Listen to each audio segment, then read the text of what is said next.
La la la la. Hey guys, you gotta love when you do a whole video and you forget to turn on your microphone. So we're gonna redo this a little quicker. It took me 9 minutes last time. Let's hope it takes me 7. Essentially what I'm gonna show you here is Blight Chance Plague Doctor, Range Damage Plague Doctor. Plague Doctor is gonna use Warhorn. Let's scoot a little further along here. I'm gonna skip stuff you don't need. The Hellion's ultimately gonna end up with the Blight damage thing. We are going to take off Iron Swan, put on Bloodlust. She also has a trinket that does... Ooh, play that for a little bit. This is essentially going to destroy the boss. Make sure my mic's... Yeah, everything's recording. This is going to destroy the boss essentially super quick because we're going to do toe-to-toe to funnel in attacks to get free actions. You're going to see how that's stupid. Highwayman, we're gonna have on the steel, and what we're gonna do is double cross. Hopefully I highlight it there. Oh, go back to okay. Double cross does a double vulnerability token, and we're also going to use, and I'll do it later. We're gonna use, I'll change it now. Slice off does vulnerability and bleed.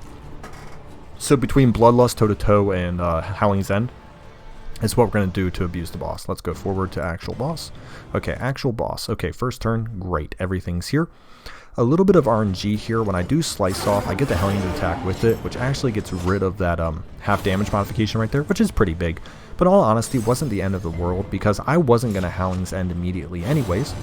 And the reason why I wasn't going to do that, whoops, is because we're going to do toe-to-toe first, and we're going to do toe-to-toe. I wouldn't have done toe-to-toe if I did not have that trinket on. I would have just done an immediate Howling's End. However, I could afford to play it a little slower because of that. So we do toe-to-toe.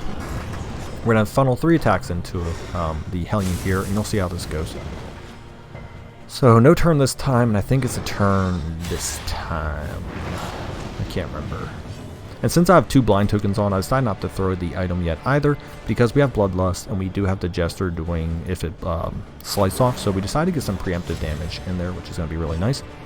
I do have Milk Soak bandages on the Highwayman. You need them for this fight because the boss does blind. So we're just going to do our normal Noxious Blast with the Plague Doctor here. DOT is still very important even though we have heavy physical damage.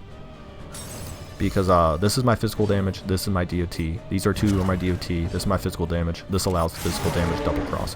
So we use Milk Soak bandages, give vulnerability. We have the double damage thing here. Well, not double damage, but we have the 50% damage gain here.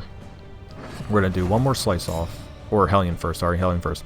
That's just a good trinket. I mean, that's just a good item I have on, so that critical is rather forgiving. Now, I could have Howling's End, and looking back on it, I definitely should have this time, but I decided to get in the 5 DOT and 5 damage to do a lot. I do more damage than I thought I would. Little bit air on my part, but that's okay.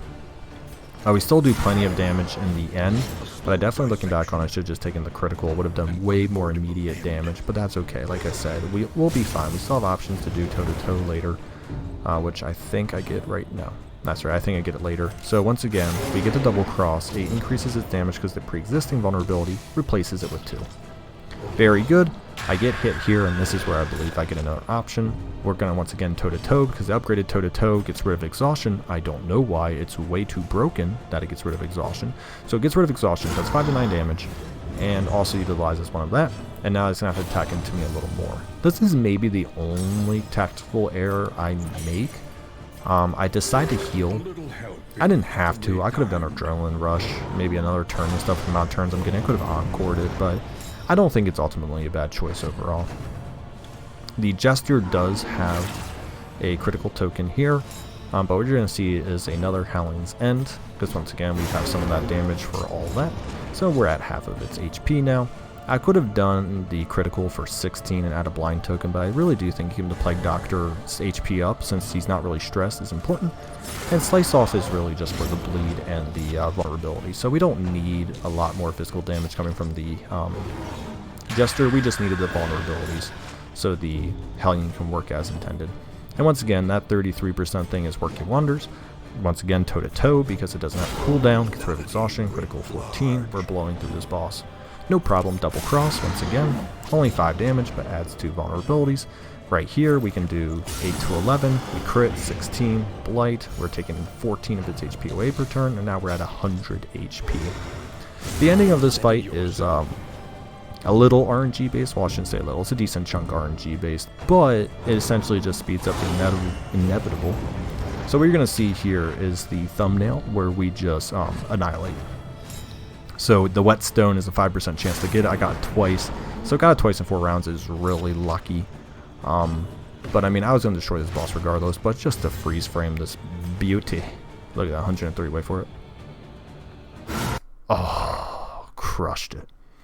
So even without that whetstone, I probably would have done about half of its HP, followed up with the normal slice off double tap. I mean, this thing would have been dead at the start of round 5 with probably no one on death's door.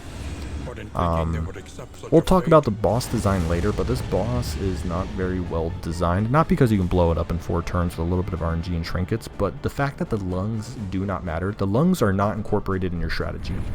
You go in with your strategy, you do your strategy, and you don't care what the boss does. That's a bad boss design. You can't have it be that way. So that's all I'm going to say about that, but that'll be another video. I just wanted to show that you can absolutely trash this boss, and this boss is not well thought out yet.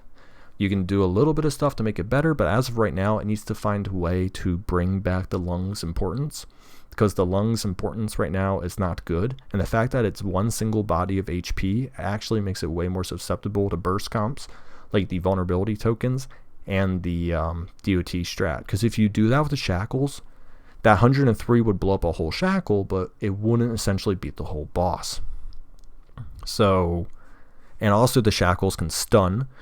They can add more blind, so essentially maybe my Jester couldn't go every turn, maybe my Plague Doctor couldn't go every turn, maybe my Hellion got blinded more than she did, so therefore, and also the boss has a chance of just doing a lot of abilities just directly into the Hellion, while the Shackles have a little bit difference. So the Shackles would not be as actually susceptible to that strategy as that boss is. Maybe that's how they intended it, but right now it's just kind of weird. Thanks for watching.